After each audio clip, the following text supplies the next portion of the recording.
안녕하세요. 유튜버 강과장입니다. 오늘은 책 세븐의 저자이시면서 유튜브 채널 전인구 경제연구소를 운영하고 계신 전인구 소장님 모셨습니다. 네, 어서 오세요. 반갑습니다. 네.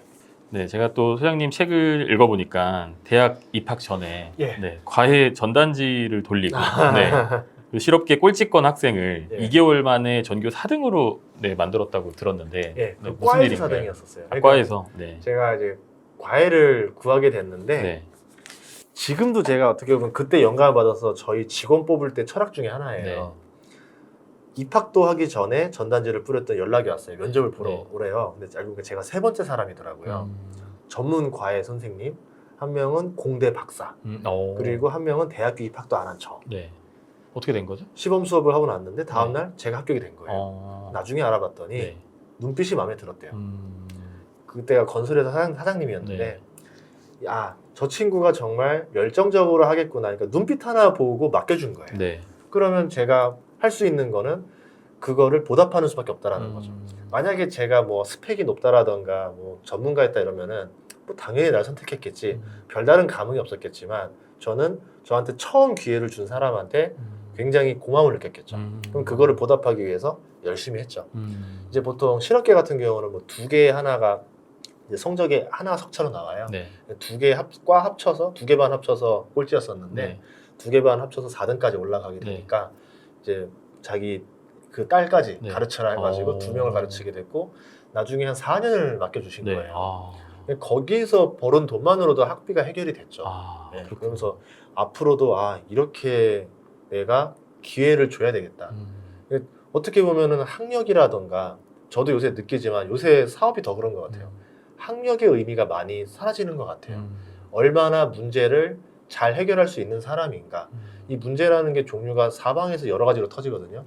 문제 해결 능력이 뛰어난 사람이 필요한 거지 그 분야의 뭐 전문가가 되기에는 보통 신입사원들은 전문가는 아닐 거고 그래서 저는 다른 일을 잘할 수 있는 직원들 많이 보고 있어요. 지금. 그럼 그게 또 사실 꼴찌권 학생인데 가르친다고 또 열심히 가르친다고도 되는 거는 아니잖아요. 그렇죠. 또 지금 스터디언 이제 구독자분들 중에서 40, 50대도 학부모분들도 많이 계실 텐데 조금 좋은 과외 선생님 뭐 구하는 꿀팁 뭐 이런 거는 좀 확인해봐라 뭐 이런 게 있을까요? 아니면 본인 경험에 비춰봤을 때 이런 능력을 좀 보면 좋다 뭐 이런 게 있을까요? 안 하는 게 좋을 것 같아요. 과외를 크게 의미가 없더라고요. 그래요? 이미 떠나셨다고. 아니 뭐냐면 제가 이제 수많은 애들을 가르쳐봤잖아요. 결과가 뭐냐면 본인이 의지가 있어야 돼요. 그렇긴 하죠. 제가 그 2달 동안 가르쳤던 것 중에서 가장 에너지 많이 썼던 게 지식을 전달해 준 게 아니라 이 친구가 공부할 마음을 가지게 해주는 거였어요.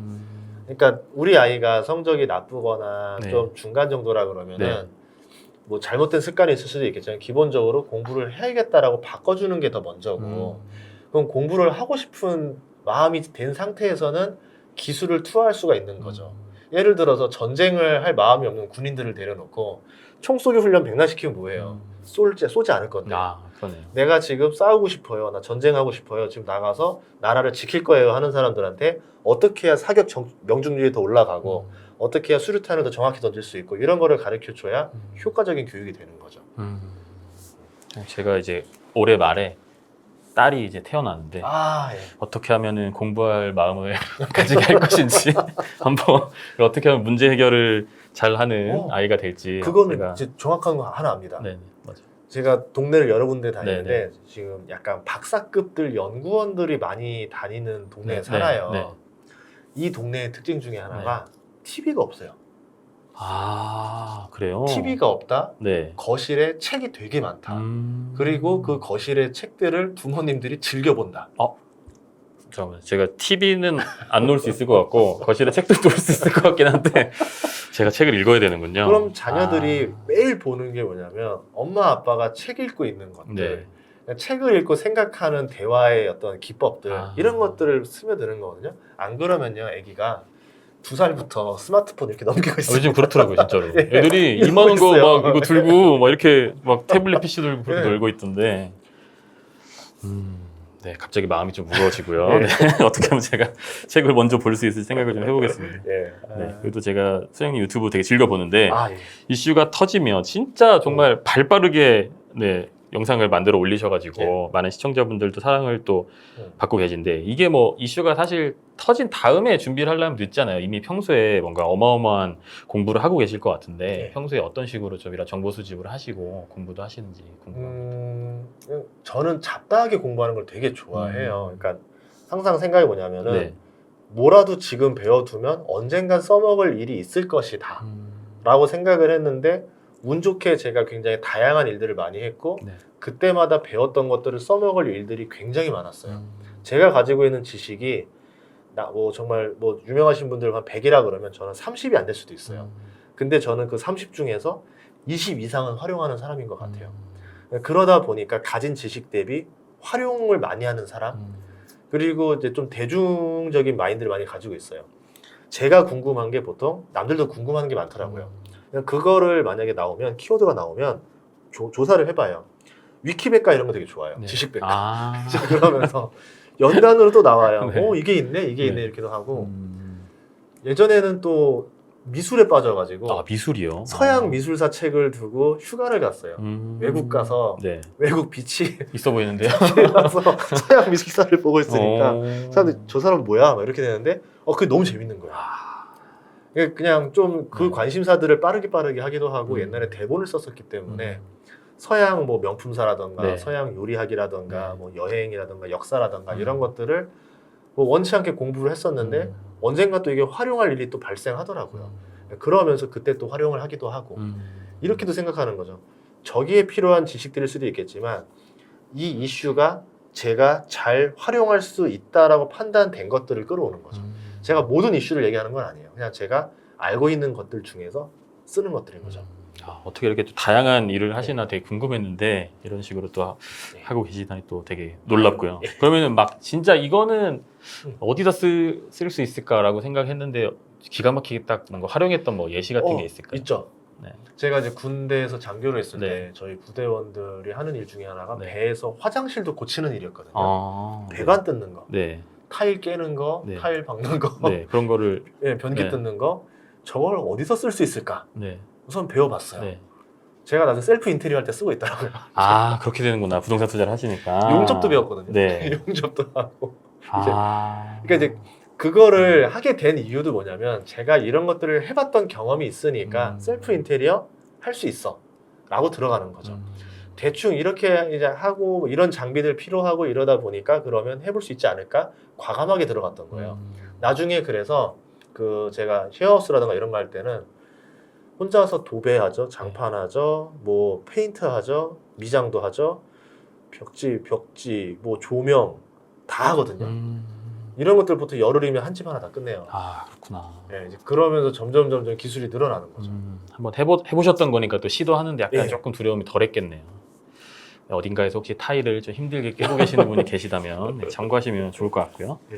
또 유튜브만 또 하시는 게 아니고 온라인 강의도 1위를 하셔가지고 되게 큰 인세도 또 받으셨고 그걸로 인해 더 많은 좀 기회를 얻게 되는 계기가 또 있었다고 들었는데요. 유튜브 성공 경험으로 웹드라마, 웹 예능 제작사 설립도 하시고 계시고 그 소장님 이제 책을 또 보면서 이렇게 다양한 걸 하는 걸 보시면서 이게 다방면에 능한 이제 폴리메스라는 단어가 조금 떠올랐어요. 이런 단어가 있거든요. 책도 있고. 그래서 혹시 어떻게 이렇게 조금 다양한 일들을 병행하실 수 있는지 이런 게 너무 궁금합니다. 공식이 같아요. 어떤 공식이죠? 삼성전자가 반도체를 만드는 공식이랑 삼성 바이오로직스가 제약 만들어내는 공식이 같아요. 이런 것처럼 활용하는 거예요. 예를 들어서 제가 온라인 강의를 왜 1등을 했었냐면 기존에 있던 강의들은 칠판에서 그냥 교수님들이 나와서 강의하는 거였었어요. 너무 재미가 없죠. 왜 저렇게 강의를 해야 됩니까?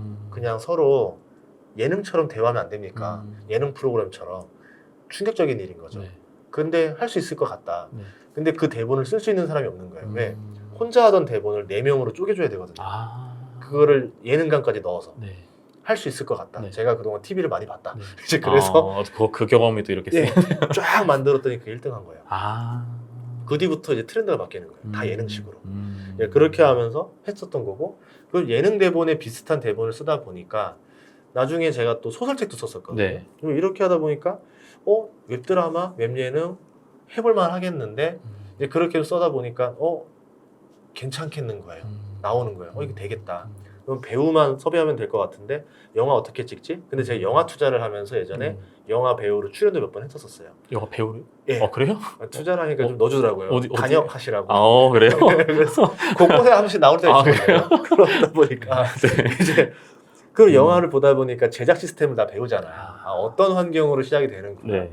그러면 해볼만 하게 되는 네. 거죠. 거기에다가 이제 또 제 주변이 제작사 하시는 분들도 많이 있으니까 솔직하게 물어보는 거예요. 당신 사업이랑 겹치진 않는다. 근데 내가 이 사업을 하고 싶은데 현실적으로 이런 기술이나 이런 게 좀 딸린다. 이거 어떻게 해야 되냐 그러면 사람을 소개시켜 주던가 본인 회사가 좀 도와주던가 아니면은 기술적인 조언을 해줘요. 네. 그러면서 다 맞춰가는 거예요. 네, 그렇게 해서 이제 하나씩 해나가는 거죠. 그리고 이 다양한 일을 가장 잘할 수 있는 사람을 찾아내야 돼요. 네. 제가 할 수도 있겠지만 제가 하면은 저는 하나밖에 못하는 사람이 되는 네. 거고 그 일을 잘할 수 있는 사람한테 그 자리를 맡기게 되면은 네. 저는 두 개를 다 할 수 있는 거예요. 네. 제가 역사 이야기 좋아하는데 그 중에서 한니발 장군 이야기 되게 네. 좋아해요. 네. 카르타고 스페인 지방을 썼던 장군이 알프스 산맥을 넘어서 로마라는 제국을 멸망시킬 뻔했던 사람입니다. 어떻게 멸망시킬 뻔했냐면은 이 사람이 역발상으로 엄청나게 잘 싸워요. 근데 결국 로마를 멸망시킬 뻔했지 로마가 멸망한 게 아니라 한니발이 죽고 한니발에 있었던 카르타고가 망했죠. 그 이유는 한니발만 잘 싸웠어요. 나머지 장군들은 싸우면 다 지는 거예요. 로마가 지다 보니까 알아낸 거예요. 한니발이랑만 안 싸우면 돼. 한니발이랑은 싸우는 척하고 다른 장군들이 나가서 다 이렇게 이기는 거예요. 그러니까 점점점 한니발의 전투는 이겨도 전쟁에선 지게 되는 거죠. 이런 관점으로 여러분들도 좀 사람이 중요하다. 잘할 수 있는 사람을 얼마나 많이 돕느냐가 결국은 내가 성공할 수 있는 비법이 된다 보시면 될 것 같아요. 이제 성공을 하나를 또 하시면 그걸 다른 분야에 또 응용도 좀 하시고 비슷한 일로 조금씩 확장도 하시고 사람이 또 중요하다고 말씀해 주셨는데 어떻게 하면은 조금 이제 대인관계를 잘 할 수 있고 나한테 좀 이렇게 도움이 될 만한 사람들을 곁에 둘 수 있는지. 그냥 제일 중요한 거 하나면 될 것 같아요. 저 사람이 이득이 되고 나도 이익이 돼야 돼요. 그러지 않은 사람과 사람 관계에서 한 명만 이득이 되고 한 명이 손해가 된다면은 그 관계가 유지될 수가 없겠죠. 근데 서로에게 도움을 줄 수 있다라 그러면은 그 관계는 서로 깨지라고 해도 깨져지지가 않습니다. 그냥 서로 그러니까 공생을 해야 된다. 그렇게 그럼 저도 항상 사람들 제안할 때 저 사람한테 이익이 될 수 있을 거라는 것만 제안을 해요. 그러지 않는다 그러면 제안할 필요가 없는 거겠죠. 이런 관점으로 하면 좋은 사람도 얻을 수 있지 않을까 싶어요. 저는 오늘 소장님 만나 뵙고 나니까 좀 오래 뵙고 싶은데 저는 뭘 드릴 수 있을까요, 소장님한테? 고맙습니다. 그래서 많이 고민을 좀 해보겠습니다. 네.